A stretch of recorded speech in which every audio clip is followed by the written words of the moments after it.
What is mindfulness, and can it actually help with ADHD? I'm Dr. Mark Bertin, a developmental pediatrician with over 20 years experience in this field, and I'm here today to answer the internet's biggest questions about mindfulness and ADHD.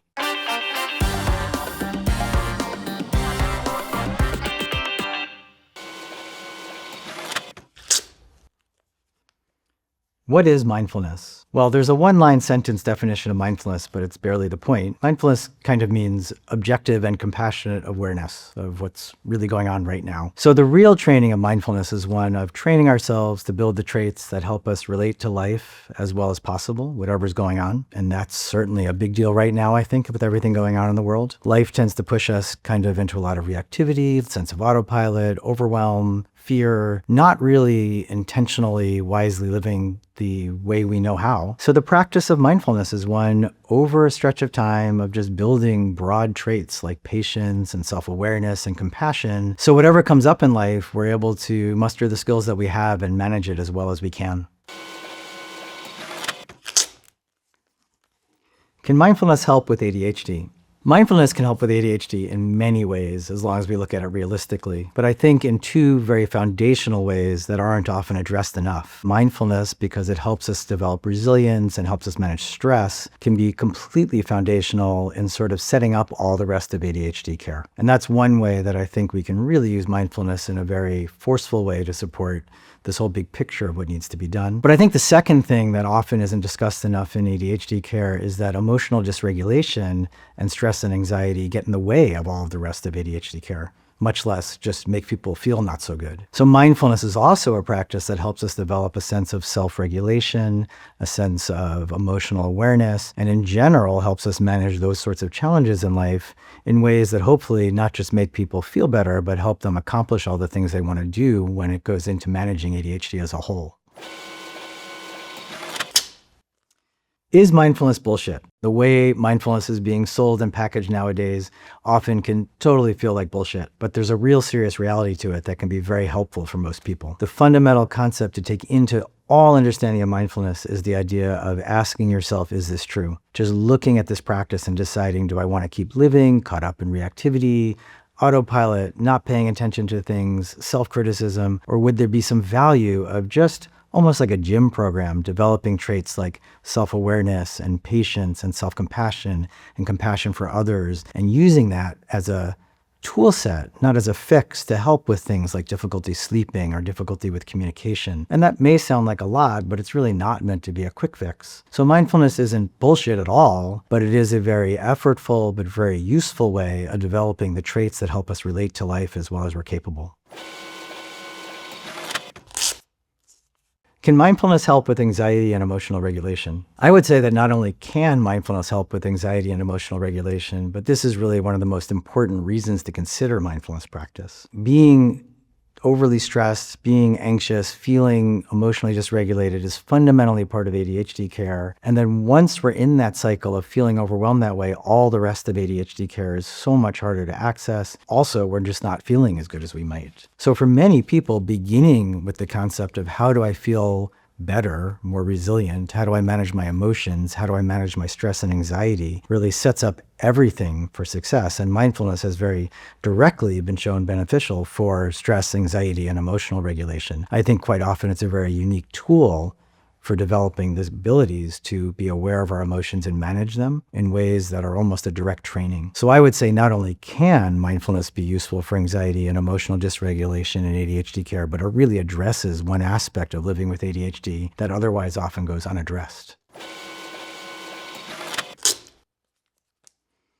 Does mindfulness actually improve focus? The answer to the question of whether does mindfulness actually improve focus is actually a little nuanced. Because from a research point of view, mindfulness has been shown, the consistent practice of mindfulness meditation, to improve aspects of attention and even executive function. But the really more important answer is recognizing that that doesn't mean it replaces any other part of ADHD care. In the bigger picture, mindfulness supports stress management, emotional self-regulation, self-compassion, self-esteem, lots of aspects of ADHD care. So while it does improve focus, it's not meant as a substitute for anything else going on.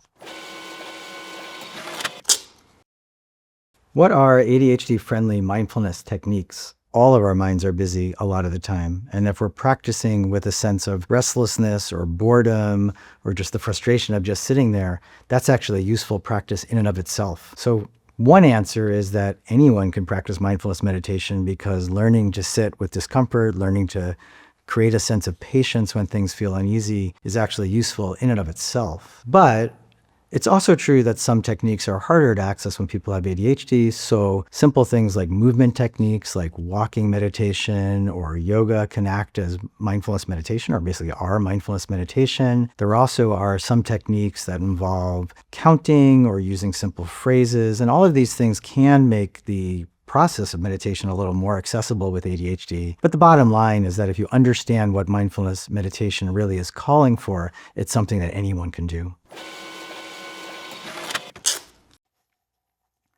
How long do you have to practice mindfulness to see benefits? Sometimes what people are asking is how long do they have to meditate? And sometimes people are asking how long do they have to meditate for? So there is a little bit of research saying that as little as 10 minutes, and a couple of studies suggest even less, daily of meditation practice begins to cause some overall benefits. And that might seem like a lot. I hate when mindfulness gets packaged as snake oil. It's not a quick fix for anything. But there is some studies saying that if you just do those 10 minutes a day, things like stress and anxiety might begin to change a little bit. The other thing people often ask is how long, like how many days do I need to be practicing mindfulness? And I've seen studies showing some benefits with as little as 1 week of practice. Again, not suggesting your entire life is going to change, but just suggesting these traits that have to do with breaking the stress cycle or feeling a little more emotionally regulated and settled can begin to develop relatively quickly. And by the way, has mindfulness ever worked for you? Even just a little? Let us know in the comments.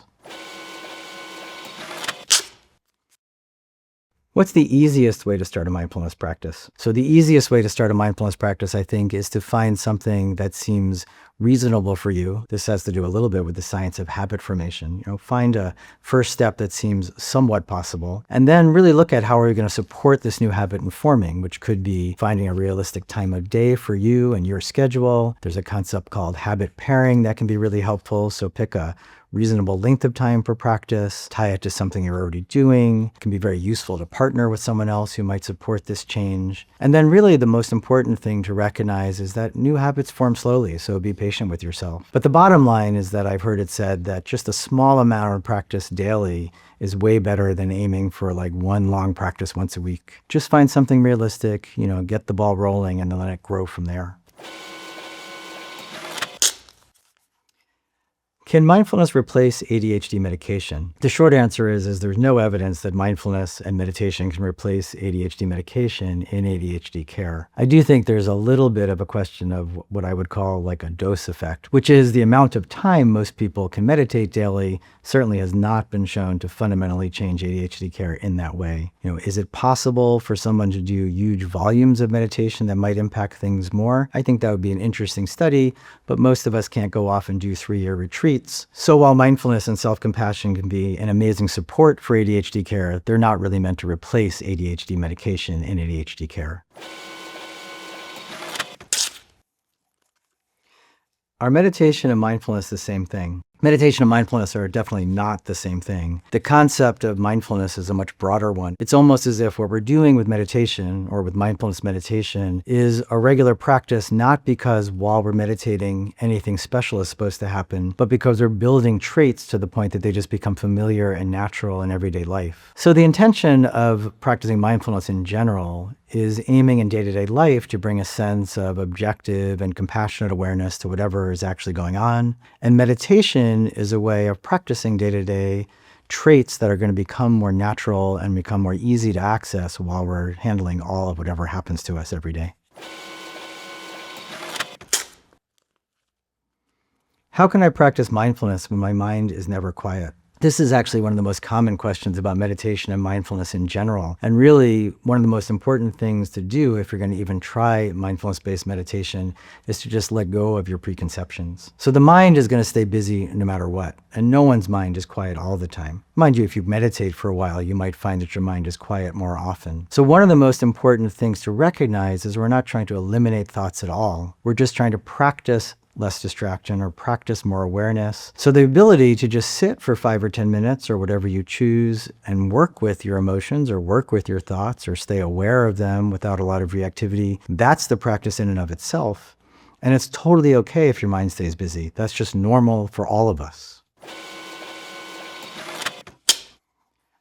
Mindfulness hasn't worked for me. What am I doing wrong? It's an interesting question because there really is no doing mindfulness right or wrong, and there's nobody who ever gets to the point where they're practicing it perfectly. So the real premise with mindfulness is that we're just aiming to do the best we can to do these practices. And if you've ever done a guided meditation, one of the most important instructions is like the distractions are going to happen, and the attitude with which we come back is really what's most important. You just notice, oh, got lost in distraction for a while, and now I'm coming back. And that's going to happen. The distractions are just part of life. And I would really try to take that same perspective towards starting a mindfulness practice. You have to let go of any intention that you're trying to force yourself to feel anything in particular. You can't make yourself relax. You can't make yourself feel calm. You're just trying to set things up so those things are more likely to happen. And when you look at mindfulness practice as a whole, life's going to get you distracted from your intention to practice and you lose touch with it for a few days. And that's normal too. And it's that same concept of noticing I lost touch with my intentions to practice. And then with care, you just come back and try to get started again. And if you take that broad perspective of this is something that's important to me, so I'd like to try it and I'm going to do my best. Over the long haul, nobody can do this right or wrong.